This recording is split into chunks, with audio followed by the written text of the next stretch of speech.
Alors, je crois que ça, c'est une chose très importante de savoir quel type de dormeur êtes-vous.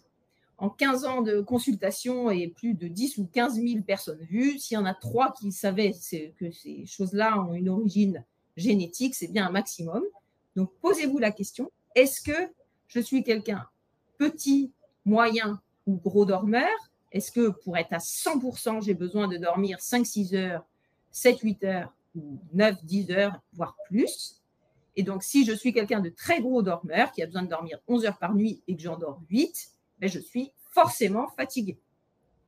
On ne peut pas apprendre à dormir moins que son besoin. Et donc, dans ce cas, on n'a pas une pathologie du sommeil. On a simplement une caractéristique qui est d'être long dormeur et d'avoir besoin de beaucoup de sommeil. Et il faut malheureusement ou heureusement la respecter pour réussir à être en forme. Donc, première caractéristique, d'être court, moyen ou long dormeur. La deuxième caractéristique, c'est d'être couche-tôt, lève-tôt, moyen ou couche-tard, lève-tard. Alors, c'est évidemment aggravé par le comportement et l'endroit de la Terre où on vit.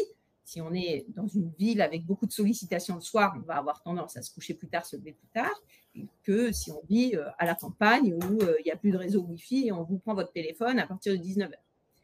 Mais on a quand même cette caractéristique en nous qui fait qu'on a sommeil tôt et qu'on se réveille tôt, ou qu'on a sommeil de façon relativement standard de 23h à 7h, ou sommeil très tard et on se lève dans ce cas très tard. On voit ce rythme qui se dévoile souvent plus en vacances puisqu'on a moins de contraintes horaires.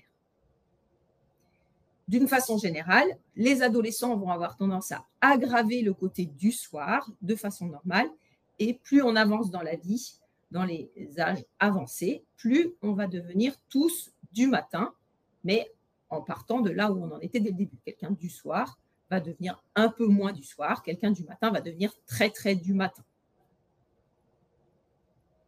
Et ces processus, ensuite, vont être plus ou moins modifiés par l'activité physique, l'exposition à la lumière. On va revenir sur ces paramètres.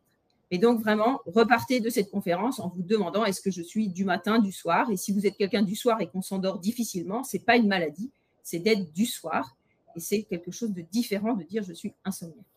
À quoi ça sert de dormir? Ça a énormément de fonctions qui ne sont pas toujours évidentes à définir, puisque pour les définir, ce qu'on fait, c'est qu'on fait dormir les gens, on leur fait des tests avant, on enregistre le sommeil et on essaye de les déranger juste quand ils rentrent dans une sorte de sommeil et de regarder les conséquences le lendemain pour voir si on a supprimé une sorte de sommeil, quelles sont les conséquences.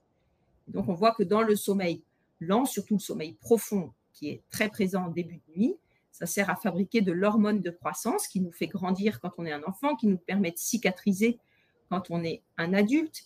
Ça renforce les défenses immunitaires pour lutter contre les maladies. Ça permet d'éliminer toutes les informations inutiles qu'on a emmagasinées pendant la journée afin de permettre au cerveau d'être à nouveau prêt à emmagasiner de nouvelles informations. Ça permet de récupérer sur le plan physique et le lendemain, d'être capable de rester attentif, concentré par rapport aux interactions qu'on peut avoir. Le sommeil des rêves, le sommeil paradoxal, lui, joue un rôle majeur dans l'équilibre psychologique, la gestion du stress, des émotions.